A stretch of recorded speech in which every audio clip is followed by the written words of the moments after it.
रूपी चन्द्रः सर्वत्र वन्द्यते। भवानी शङ्करौ वन्दे श्रद्धा विश्वासरूपिणौ याभ्यां विना न पश्यन्ति सिद्धः स्वान्तः स्थमीश्वरौ।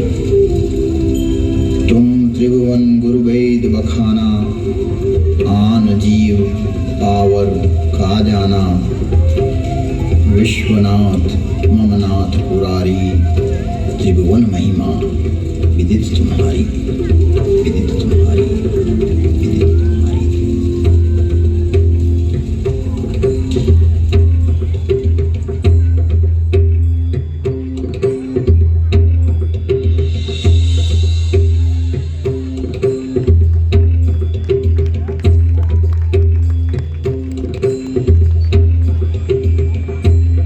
लाइटनिंग शो देखिए आप।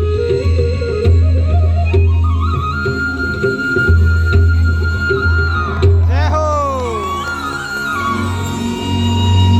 नाथ द्वारा जी, श्रीनाथ जी की मूर्ति का भव्य दृश्य।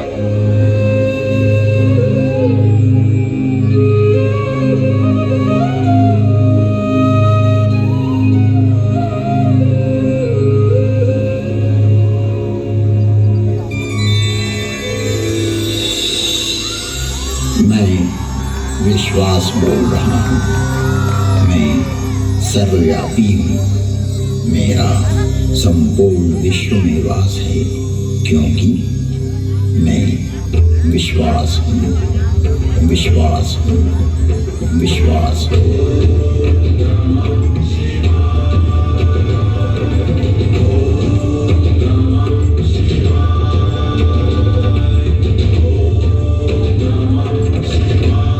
इस अंतहीन ब्रह्मांड में प्रचंड प्रलय करता एवं प्रलय नियंत्रक मैं ही हूँ। मेरा विज्ञान रूपी विधाता एवं विष्णु इतना विकसित, विस्तृत और व्यापक है, जो कि जीव मात्र की क्रिया, प्रतिक्रिया, विचार, सुविचार, कर्म, सुकर्म तथा जन्म जन्मांतरों की सारी चेष्टाएं इस प्रकाश पुंज में संरक्षित रखता है और फल सुफल का प्रतिफल यहीं से प्रादुर्भूत होकर परिणाम में परिवर्तित होता रहता है। मेरी इस संरचना में से किसी का कोई भी किया हुआ कर्म मिटाया नहीं जा सकता। जन्म हेतु सब कह पितु माता, कर्म शुभा सुख देई विधाता। जन्म का कारण तो माता पिता ही होते हैं, लेकिन शुभ और अशुभ कर्मों का फल तो विधाता रूपी विज्ञान ही देता है। यही है उद्भव, पालन एवं विलय की प्रक्रिया। इस ब्रह्मांड का संचालन मेरा ज्योति स्वरूप लिंग स्वतः ही संचालित करता रहता है। यहाँ एक स्पष्टता आवश्यक है कि पुरुष नपुंसक नारी वा जीव चराचर कोई, सर्व भाव भज कपट तजी, मोहि परम प्रिय सोई। इस चराचर जगत में व्याप्त जीव मात्र, चाहे वो पुल्लिंग हो, स्त्रीलिंग हो, नपुंसकलिंग हो या चराचर जगत में किसी का भी प्रतीक हो, अर्थात किसी भी लिंग का जीव हो, कपट छोड़कर जो भी सर्वभाव से मुझे बचता है वही मुझे परम प्रिय है। यहाँ लिंग का अभिप्राय श्रेणी, वर्ग, वर्ण, विभाग से है, किसी के प्रतीक से है, न कि कोई अंग विशेष। जग जोनि पुनि धरई शरीरा, तिर्यक योनिया, जलचर, थलचर, नभचर जैसे पशु, पक्षी, कीट, ब्रह्म, मीन आदि आदि योनियों में प्राणी देह धारण करता है। जैसा कि हमारे यहाँ 84 लाख योनियों का वर्णन मिलता है। स्पष्ट है कि योनि अर्थात जीव का एक प्रकार। जगत में शिवलिंग एवं योनि को अंग विशेष के रूप में प्रचारित करना सनातन धर्म को प्रदूषित करने की कुचेष्टा है। शिवलिंग एक ज्योति का स्वरूप है। आज भी शिव के 12 स्थान ऐसे हैं जिन्हें ज्योतिर्लिंग ही कहा जाता है। जो प्रतीक यहाँ प्रदर्शित किया जा रहा है यह है शिवलिंग। और अंतरिक्ष में चारों तरफ घूमती हुई वो सारी योनियां हैं। यह है मूल स्वरूप जो यहाँ उद्घाटित किया गया ताकि जगत में व्याप्त भ्रांतियां दूर हों। शिव में विश्वास, उनकी व्यापकता एवं विराटता ही शिव के प्रकाश पुंज की संज्ञा है। अर्थात शिवलिंग शिव की पहचान का द्योतक है, एक चिन्ह है, एक प्रतीक है। ये है शिव द्वार में प्रवेश करने का प्रथम अक्षर। शिव है द्वार एक भीतरी प्रवेश के लिए, यह है प्रतीक। इस स्पष्टता के उपरांत भी भ्रामक अर्थ प्रचारित करना उचित नहीं है।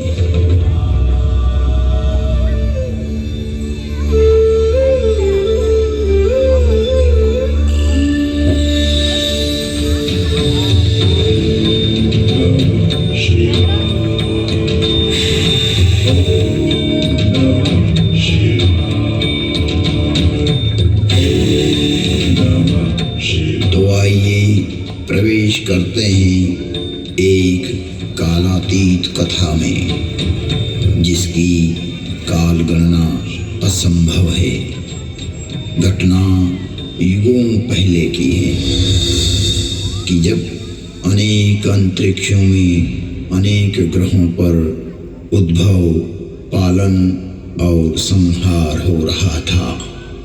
अर्थात कई सारी सृष्टियों का प्रादुर्भाव और विलय हो रहा था। कई वहाँ की सभ्यताएं विकसित हो रही थी तो कोई नष्ट हो रही थी। और वर्तमान में भी यही क्रम अनंत कालों से चल रहा है और अनंत कल्प कल्पांतरों तक चलता ही रहेगा। यह अंतहीन क्रम है, परंतु यह घटना इस पृथ्वी नामक ग्रह की है कि जब यहाँ सब कुछ निशब्द था, समस्त पृथ्वी जल आप्लावित थी, तभी भगवान विष्णु ने वराह रूप धारण कर पृथ्वी के कुछ भाग को जल से बाहर निकाला, जिससे कालांतर में इस पृथ्वी पर जीव पनपने लगा। और एक बड़ी काल गणना के बाद यहाँ मानव पैदा हुआ, किंतु उसे किसी प्रकार का बोध नहीं था, किसी भी प्रकार की अभिव्यक्ति की समझ नहीं थी। ना तो उस समय शब्द था, ना कोई वर्णाक्षर। चराचर जीव जगत अपने अपने समूह में एक मूक दृष्टि से एक दूसरे को निहारते थे, लेकिन कुछ भी अभिव्यक्ति नहीं कर सकते थे। चारों तरफ इस पृथ्वी पर सन्नाटा ही सन्नाटा था। प्राकृतिक स्वरों, ध्वनियों के अतिरिक्त यह पृथ्वी निशब्द थी। ऐसे कई युग बीत गए कि अचानक ब्रह्मा को विचार आया कि पृथ्वी का निर्माण हो चुका है विष्णु ने अपनी व्यवस्था भी व्यापित कर दी है, लेकिन शब्द की उत्पत्ति कौन करेगा? बिना वाणी अभिव्यक्ति कैसे हो पाएगी?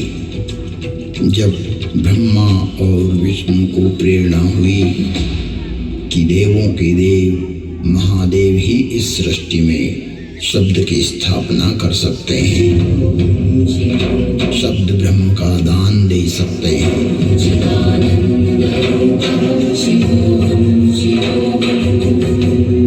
परंतु शिव का समय अधिकतर समाधि में ही व्यतीत होता था। जगत में वेद की स्थापना के लिए, मनुष्यों में प्राणियों में सत्य प्रेम और करुणा की भावना प्रकट करने के लिए, शब्द को देह देने के लिए महादेव को समाधि से जगाना अति आवश्यक है। जब ब्रह्मा विष्णु और सारे देवताओं ने महर्षि पाणिनि को प्रेरणा की कि वो महादेव को प्रसन्न कर जगत में शब्द प्रकट करने की प्रार्थना करें,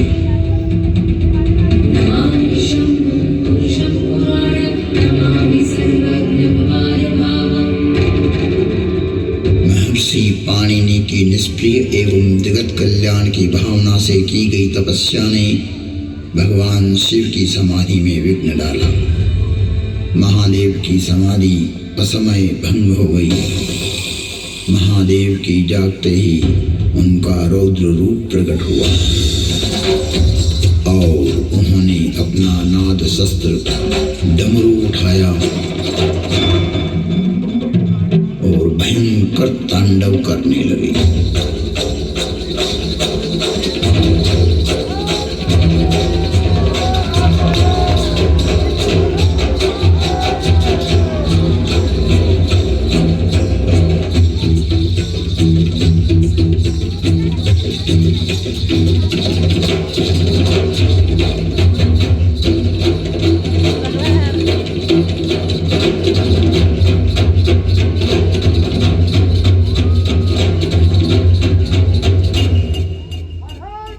इतना भयंकर तांडव किया कि पृथ्वी हिलने लगी, आकाश में बिजलियां कौंधने लगी। पृथ्वी को हिलते देख ब्रह्मा ने सोचा कहीं प्रलय की वेला तो नहीं आ गई। चारों तरफ समुद्र में उफान आ रहा था, हवाएं चक्रवात का रूप लेकर आकाश की ओर बढ़ रही थी। पूरी पृथ्वी अपनी दूरी पर ऐसे डोलने लगी मानो पृथ्वी समुद्र पर तैर रही हो। तब महादेव ने अपना डमरू बजाया और असमय समाधि में हुए विघ्न के कारण तांडव करते हुए मानो अपने इस नाद से संसार को बधिर कर देंगे,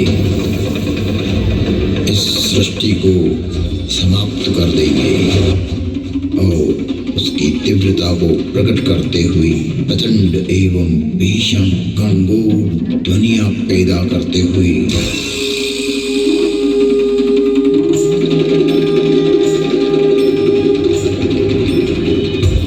एवं महिमामय भयंकर डमरूनाद किया, जिससे प्राणी मात्र की श्रवण इंद्रियां लुप्त हो गई।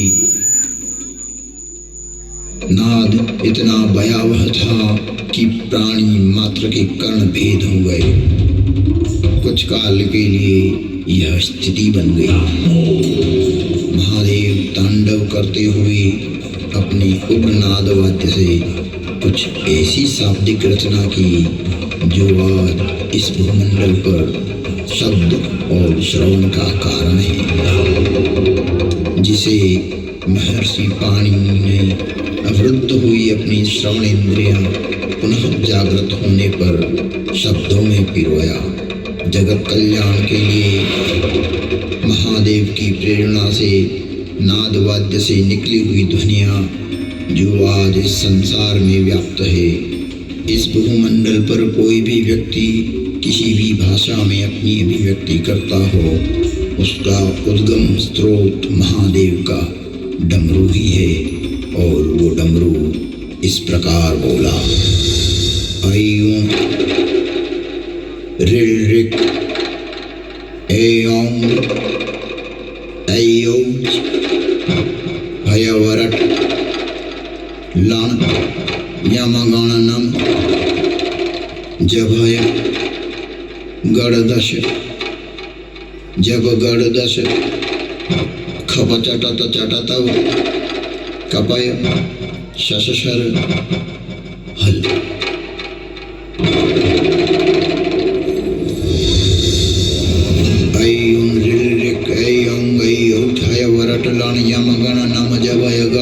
जब गणदश खप चटत चटतव कपय शशशर हल। यह था शिव का नाद शस्त्र से उत्पन्न हुआ शब्द व्याकरण।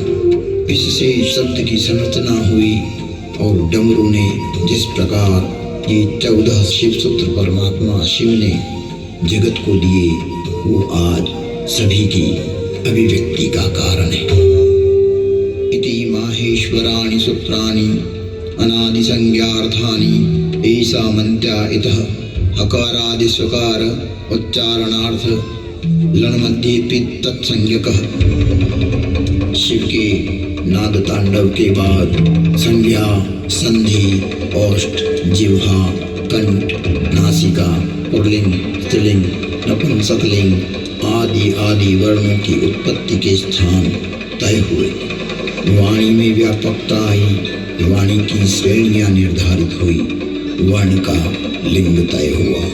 मुख और नासिका से एक साथ उच्चारित होने वाले वर्णों की उत्पत्ति हुई, जो लघु सिद्धांत कौमुदी में संक्षिप्त रूप से वर्णित है, जिसका विस्तार सिद्धांत कौमुदी में प्रतिपादित हुआ है, जिसे हम अल्प समय में अभिव्यक्त नहीं कर सकते। शिव के निनाद तांडव के उपरांत महर्षि पाणिनि ने शब्द की रचना की और अक्षर को रूप देने के लिए प्रथम प्रार्थना की। नत्वां सरस्वतीं देवीं शुद्धां गुण्यां करोम्यहं पाणिनीय प्रवेशाय लघु सिद्धांत कौमुदी। महर्षि पाणिनि ने विनय कर लघु सिद्धांत कौमुदी की रचना की, जो आज इस जगत में सर्व भाषाओं का मूल है, जो कि सनातन है, शाश्वत है। नृत्यावसाने नटराजराजः ननाद ढक्वां नव पंचवारं उद्वर्तु कामाद सनकादि सिद्धैः एतद्विमर्शैः शिवसूत्रजालम्।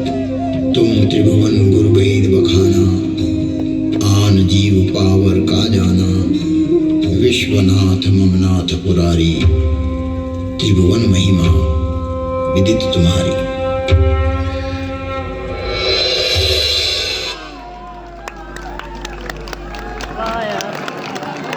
ये उम्मीद तो नहीं थी कि ऐसा कुछ दिखाएंगे। उम्मीद थोड़ी थी। हाँ